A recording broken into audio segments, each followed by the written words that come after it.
Good morning, good afternoon, good evening, traders from around the world. Alan from WallStreet2EasyStreet.com. It's Wall Street number 2 Easy Street. Today, April 2nd, 2015. And you can see here between the red lines, this was our trading day. Started at 8 o'clock this morning, and we ended at 10:30 today. Before I stretch the chart out and go over it, note here this trading range that we had in this area. So that's important in our beginning of our trading day. Okay, so once the market started here, our day at 8 o'clock, we were in this range I was talking about earlier, and we had a news release coming out at 8:30. So about 8:25, we started sitting on our hands waiting to see if we got some new market action coming in from the news release. And really we didn't.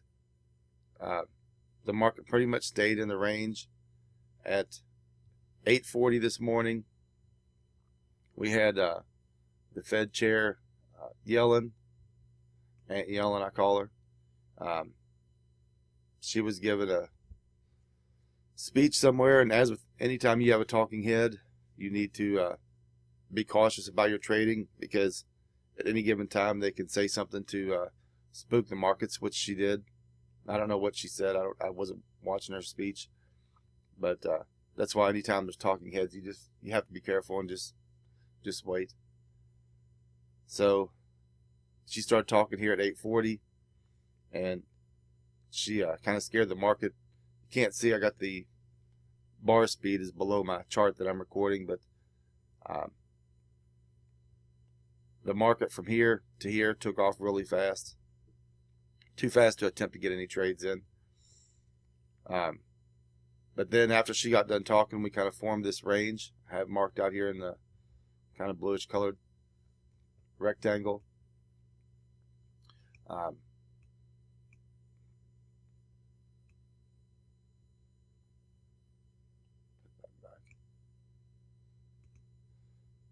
We did get a first break right here.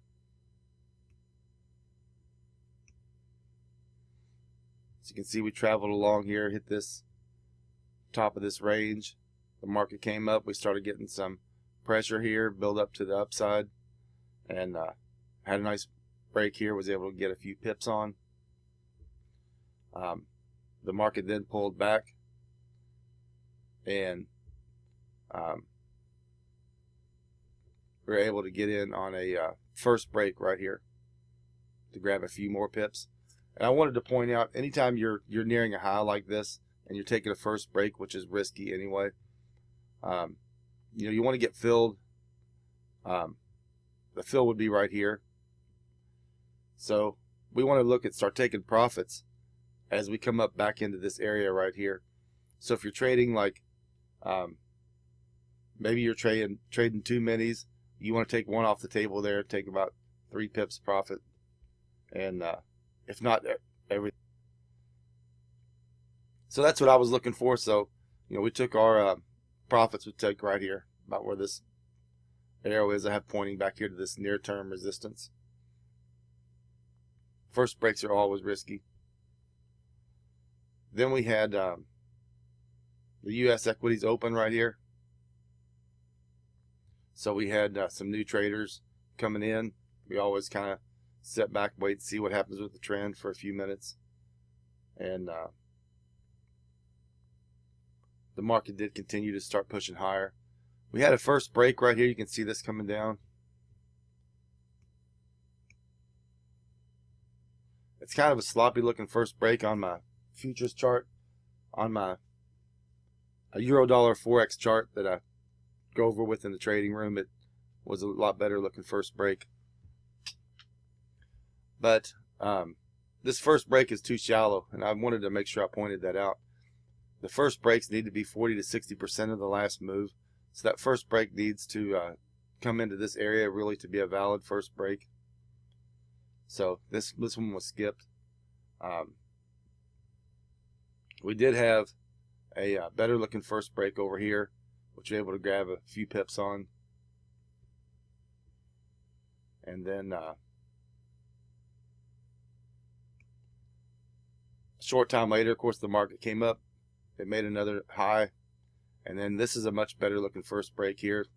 So the entry here is right here on this candle.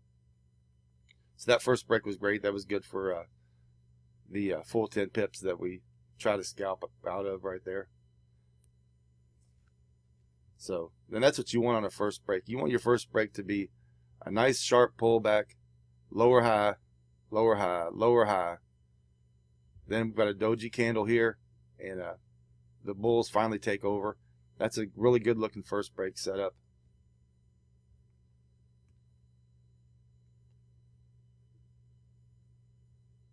So it was good for a few pips. And then we had one more trade set up for the day, and that was over here. This was a second break short. It was good for 6 pips. So the market basically came down here, formed this range. We were looking at maybe taking this a block break short, but I was telling the guys in the chat room, if we break this level here, then we don't want to take consider that a block break short anymore, which it did on this real bullish candle here. But again, at this point, we're looking for short entries because we've had this big move to the downside. The market came up, and if you see here, we've got, let's stretch it out a little more, get better to see. The market started moving upward. We got a higher low, higher low, higher low, higher low, higher low. Finally broke the low here. So this made a first break short right here. But remember, first breaks are always your more risky trade. Second breaks are better. So the market did come back up here. It stayed below the high and then pulled back down. So once we broke this area, that's our second break short, and we trade this back down into this support area. Close the trade out just before hitting support. So it was good for 6 pips on that one. And that was it for the trading day. Nice to be able to get a few good trades in there. Tomorrow is non-farm payrolls. I always recommend new traders not trade on Fridays, NFP Friday. Markets are way too volatile and you can lose a lot of money really quick. So you'll have a nice trading day, and we'll see you on the next video.